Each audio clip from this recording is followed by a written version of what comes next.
So I'd say if you're going to put it simply, all those super athletes and top sports stars who are very driven to be vegan, they've got the benefit of, well, a lot of resources, top nutritionists, and all the knowledge.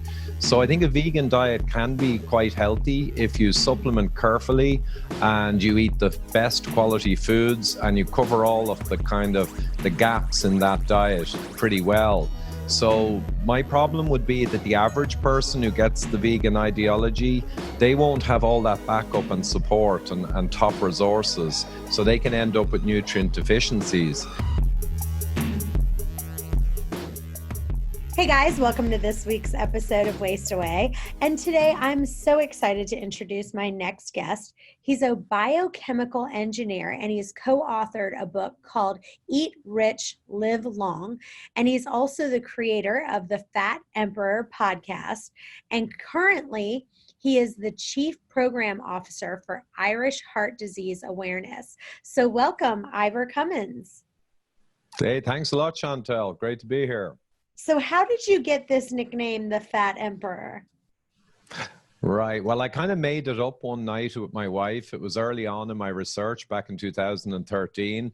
And I discovered that a lot of what we heard about fat and cholesterol and health was completely wrong. So it was kind of three reasons. The Fat Emperor, one reference is to the Emperor's New Clothes, you know, where everyone knew there was something wrong, like all the researchers did about fat and cholesterol. But they didn't say anything. They kept their heads down. And the other thing is the emperor kind of represents corporate power of the food and pharma industries, which have kind of rigged the game for many decades. And the last part of the analogy or metaphor is, you know, the fat person, the millions of obese people now, and it's not really their fault. It's through a corrupted food supply mainly that's caused all of our obesity epidemic. So it was kind of like that, a metaphor with three levels. Awesome. Now, I recently watched a Netflix movie called The Game Changer, and it talks about the benefits of solely a plant-based diet. So what is your opinion on the vegan diet? Yeah, well, Chantel, I know this one's pretty controversial of late, and that movie is getting a lot of circulation.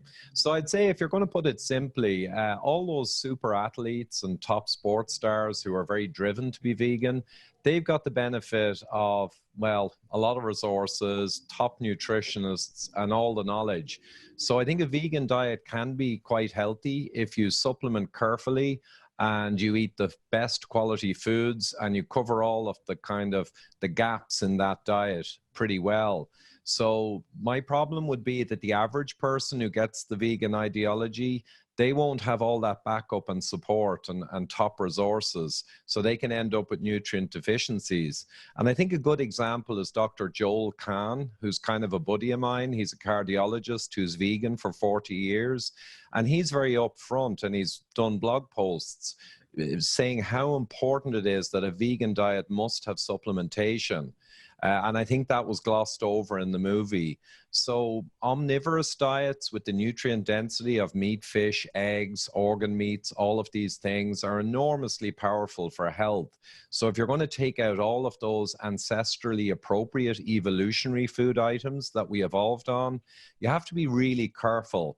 And I suspect that the movie doesn't emphasize any of what I said. It just makes a simplified image that vegan is healthy, full stop, perhaps even healthier than eating an ancestral, you know, meat and vegetables diet, which I think could be very misleading. Yeah, and I think the one thing that people need to realize is that I don't think there's a nutritionist in the world that wouldn't say eating a lot of vegetables is good. Like no matter, unless you're a carnivore where you say, you know, you feel like eating meat is the way to go. I don't know anyone that wouldn't agree that eating a lot of vegetables is really good for you. Like I think it'd be a hard argument for someone to make where they would say, yep, eating a lot of vegetables. Would you say eating a lot of vegetables isn't good for you? Well, no, I'd say meat and two veg was the old phrase before our modern processed food disaster. It didn't say meat and 2 veg and lots of rice or pasta or potatoes. I think that's where most of the problem comes from, the refined carbohydrate. But meat and 2 veg. Now, there are some question marks with people with autoimmune disease. Celiac is a clear example where eating that plant food, wheat, will actually cause around 1% of people to suffer and die. So obviously the plant world foods, there are risks there. But if you're eating simple vegetables, above ground, non-starchy vegetables, traditional ones, you know, Yeah. that gives you fiber for your microbiome and all these things. So I think meat and veg is probably an optimum diet. And the people who have very strong sensitivities or autoimmune issues, if they cut out the plant foods, they can isolate all the potential problems and then reintroduce plant foods carefully if they have a serious issue. Slowly reintroduce plant foods and see what their problem is. So, in my newest edition of my book, Waste Away, I talk about how people don't have to deprive themselves when it comes to food, but everyone needs to decide for themselves what are their red light, yellow light, and green light foods. Meaning, red light foods, like when you eat this, you feel terrible when you eat it. Yellow light foods would be things that you're like, I don't feel great, but I don't feel terrible when I eat this. So, for you personally, what are some foods that you just say, like, I completely avoid this? And what are some things that you say, I don't avoid it, but I eat it in limitation or in moderation? Yeah, that's very good, actually, Chantel. It's a bit like Professor Tim Noakes' book, The Banting Diet, and there's red, yellow, and green lists.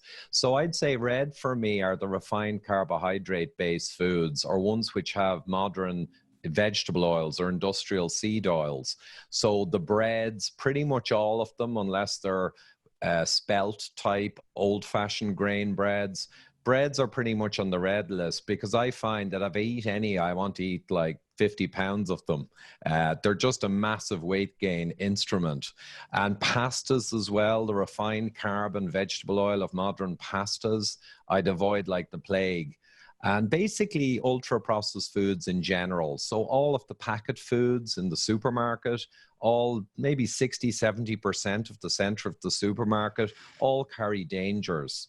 And then if I got to yellow foods, I guess I'd be careful with potatoes. I'd eat them boiled with the skins, so they're less kind of glucose bombs. And rice, I'll have some white rice, but in moderation. So there's some of these carbohydrate foods I'll have in moderation. They tickle your insulin system. You don't want to overdrive that, but occasionally awaking it is no harm. So they'd be kind of the yellow foods. Alcohol's another yellow food in a sense, that a glass or two of wine I really enjoy, but if you have too much wine, not only is that a problem for health, but also it lowers your resistance to eating bad foods. So I find that's a very strong effect, and it's something to really watch out for. I really love your accent. I could listen to you talk all day. Thank So you. now the question I ask all my guests, take me through a normal day in the life of Ivor. Like, what did you eat yesterday and when did you eat it? Right. Okay. Well, yesterday I had a breakfast, just a few eggs in a pan with lots of salt. And that's often the thing I'll have for breakfast, eggs, maybe a little meat. But around 3 or 4 days a week, I skip breakfast. And another few days a week, I'll skip lunch instead. So I generally eat 2 meals a day and sometimes 1 meal a day. But if I am going to have a breakfast, it has to be very low carb and nutrient dense, and eggs fit really well, or an omelet. And Mm. some people say I get tired of eggs. As it happens, I don't. So yesterday I had eggs for breakfast. I had no lunch.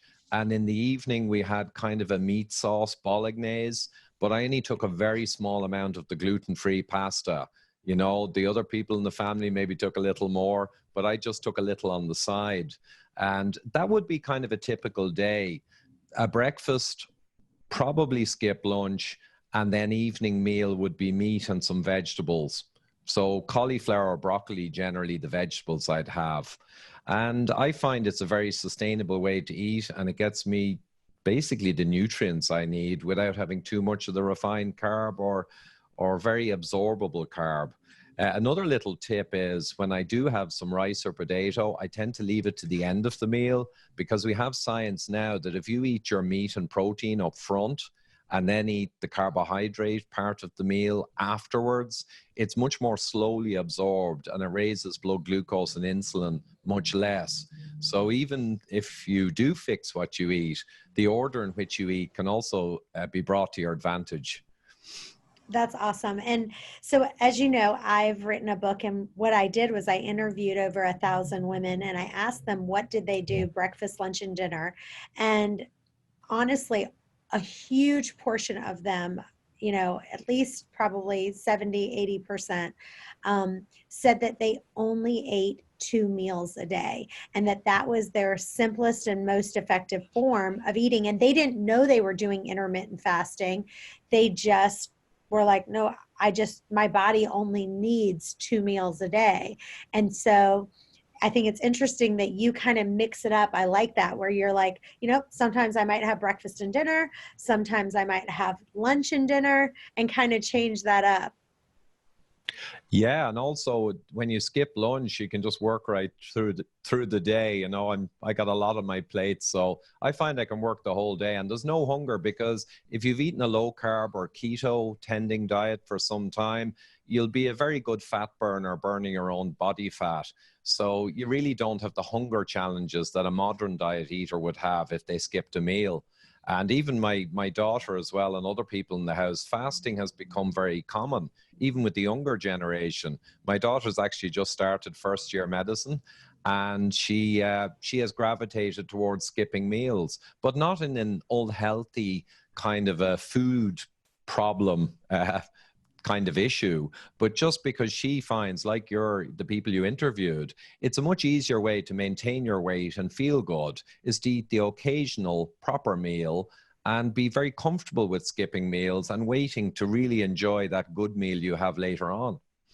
Yeah, and I would say that also in the women I interviewed, they would say, if I am looking to lose weight, I will just eat 1 meal a day. Like if they've gained a couple pounds, and for me personally, like I usually eat 2 meals a day, but when I want to lose weight and I'm feeling like, I've gained a couple pounds, me going to 1 meal a day really will burn that fat and get me into fat burning mode very quickly.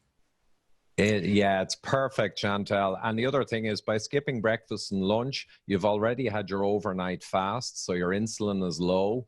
And then by going the rest of the day, you're really into fat burning. And then when the evening comes, you can enjoy and savor much more, I find, a really good meal. Mm-hmm. And your stomach tends to also have contracted somewhat. I know this sounds funny. So when you have that evening meal, you don't really feel like overeating at all.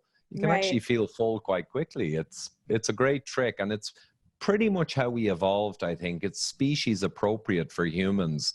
That kind of behavior is much more appropriate than the modern 3 meals a day plus a couple of snacks. That's insane. It is insane. And when you're working, like for me, on the days I really need to get a lot done, I'm definitely skipping breakfast and lunch, because I just will go through and power through and get so much more done. And I don't kind of have that wall of like after lunch, I'm starting to get a little tired. Hey guys, I hope you're enjoying the episode so far, but as you know, I've interviewed over 1,000 women, and every time I've watched a thin eater eat, I realize that maintaining a healthy weight is a skill that can be taught and mastered over time. That's why I created a video course that will teach you all the tips that I learned to help me lose over 30 pounds.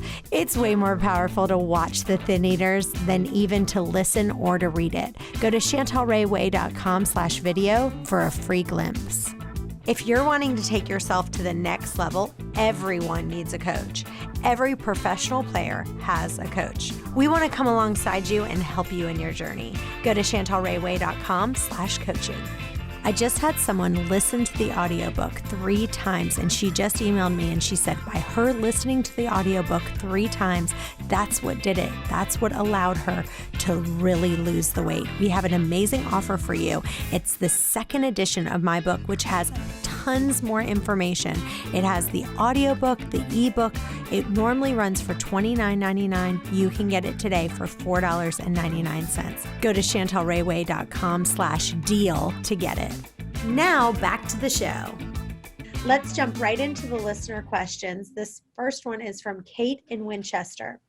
My social life is taking a big hit due to this one meal a day I'm trying. I used to meet friends for lunch. Now I don't have lunch. I don't want to shop because I don't want to spend money on clothes that won't fit for long. What are some ideas to do with friends that don't involve eating or spending money? Kate in Winchester.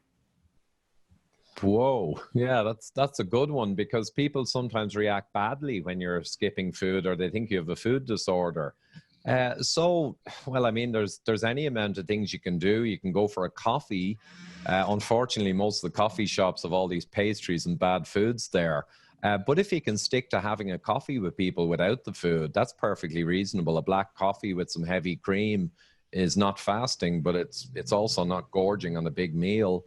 I guess you could go and try and think of activities that are relatively low cost. I mean, you can meet someone for bowling or something like that, or to do a little sport, perhaps. And I'm thinking aloud now because I probably work so much. I don't have the problem with a midday activity gap.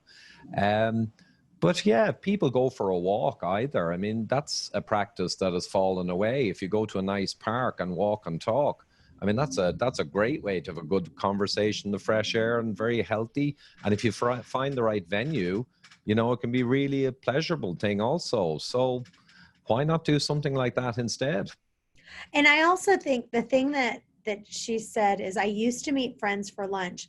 That is, to me, where she should say, no, she should still meet them for lunch. Like, just because you're going to a restaurant doesn't mean you can't eat. And you can have so much fun. I've gotten to the point where a lot of my friends, because I fast so much, a lot of my friends, the first thing they say, are you eating today? Like, they just are like, because usually 1 out of 3 times or 2 out of 3 times, I'm going to go to lunch with you, but it doesn't mean that I'm going to eat. And so all my friends might be eating. I'm still having a great time. Yeah, absolutely. And I'm the same myself. A coffee is a great thing to have, like a black coffee with them. So you're still having something. And you can also, some people, if they want to fib or tell a little white lie, they can indicate that they had a late breakfast and they're really not hungry if they don't want to admit that they're purposely fasting. So that's another little. Well, I think they should just say, I think they should just be honest and say, listen, I'm not physically hungry right now, or I'm fasting during this meal. It's totally fine. Now they will get to the point, like my friends do, that it's like just commonplace. Like, no one's ever trying to be like, oh, Chantel, just eat a little something, or just have this, or I feel bad. Like, the very first time, it was a little awkward because they're like, are you sure you don't want to eat? Or I feel bad eating in front of you. That was the first time. Now, everyone's like, oh, hey, what's up? It's just commonplace. And you want it to be that way. You want to share that experience with them. Like, I feel so much better by doing this. And it motivates them to not push you to try to eat when you're not wanting to eat at that meal. Actually, that's a great point, Chantel. And it kind of, as I was saying what I said, I was thinking of that. You're not really showing leadership by telling fibs, you know, but for someone who really feels under peer pressure, it might be a backup. But of course, to say to people what we just said, that when I have a really healthy breakfast, I find that I feel much better in the afternoon. I work better. I think clearer. I feel much better to wait for an evening meal. It just really suits me. And you should try it, because unless you do that for a little while and get used to it, you know, it will feel odd to skip a meal. But if you get used to it, it feels much better. It's a win at the end of the day. Yeah. All right, this next question is from Mark in Madison, which I don't know where Madison is, but he says, I'm a 63-year-old man. I've been doing the paleo diet for 8 months. I got some blood work done last week, and my doctor told me that my cholesterol is very high. Do you think it's because of my diet, and should I stop it even though it's helped me lose about 20 pounds? Yeah, this is a common one, and there is a site, cholesterolcode.com, with Dave Feldman. which deals with the hyper responders, which is a new name for people when they go really low carb or keto, their cholesterol can jump quite alarmingly. And the thing really to tell people is that even the top experts in the field, like Castelli, the director of the Framingham study, the longest heart study ever running, they acknowledged 30 years ago that the LDL cholesterol on its own doesn't really mean much when you look at it on its own. So you have to look at the ratios. So your total cholesterol divided by your LDL bad cholesterol should be below 5. And that's much more important than the cholesterol values alone. Or your triglycerides, which you can also get in your cholesterol test. If you divide your triglycerides by your HDL good cholesterol, that's trigs over HDL, that should be below 2 in American units. So these are much more important measures. And your blood insulin and your blood glucose levels and HbA1c and inflammatory markers like CRP, there's many, many great measures of health in the blood test. And LDL or total cholesterol, they're actually very weak predictors of future events or health issues. So I'd say you have to educate yourself. A lot of my videos discuss this at length. I can send you a couple of links later that explain in depth what I just said. And they could be really useful resources also for people who are concerned. Good. This next one is from Emma in Pasadena. If I switch to a high protein, low carb diet, how can I make sure I'm still getting the vitamins and nutrients like potassium and fiber that I normally get from carbs? Emma in Pasadena. Right. Well, potassium, if you take as an example, so you get potassium in avocado, I think, is a large load of potassium. And you've got spinach and low carb above ground vegetables are great sources of potassium, magnesium, and many other minerals. So I think a low carb diet, it doesn't mean you're missing all the vegetables and fiber. In fact, many people on a low carb diet eat a lot of vegetables and fiber full of nutrients and minerals. And there's no problem whatsoever. I think dietdoctor.com in Sweden, run by Andreas Einfeldt, he's a medical doctor. If you just Google that, they've got great articles on low carb and getting your fiber and your nutrients. Also, potassium is high in shellfish and in quite a lot of meats as well. And you get magnesium in meats, you get magnesium, which is very important, in coffee, for instance, and in, bitter chocolate more than coffee, sorry. So bitter chocolate and cocoa has huge amounts of magnesium, and nuts are a very rich source as well of many minerals. So I think your low-carb diet has to be well formulated.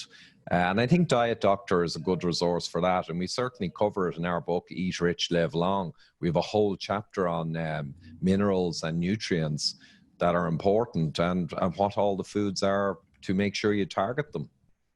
Awesome. Well, thank you so much for being on our show today, and tell listeners where they can find out more about you and follow your work. Right. Well, thefatemperor.com, that's TheFatemperor.com, because some people put ORER. So if you go there and you scroll down the homepage, the subscribe button's there, which would be fantastic to subscribe to. But if you Google my name, Ivor Cummins, you'll immediately get a lot of links to my podcast, YouTube, and thefatemperor.com. So that can be the easiest way sometimes to get the hits. And the last thing I'd say, Chantel, I work on behalf of Irish Heart Disease Awareness, which you are kind to mention at the start. And ihda.ie is our website. And there you'll find out all the crucial information about the calcium scan to find out if you have heart disease and to do something about it. So if people go to ihda.ie, that'd be fantastic, and share the message around. Awesome. And so tell us, when you go there, what were you saying that you can get when you go to IHDA? Say it one more time.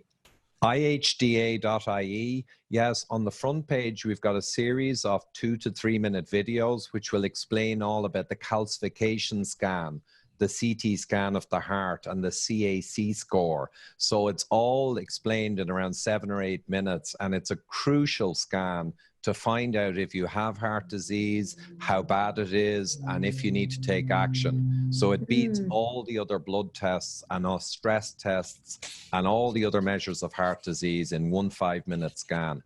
Oh, awesome. And I'd love to put that in our show notes as well. If you send that link to us, we'll put that in the show notes. And if you have a question that you want answered, go to questions@chantelrayway.com. We'll see you next time. Bye-bye.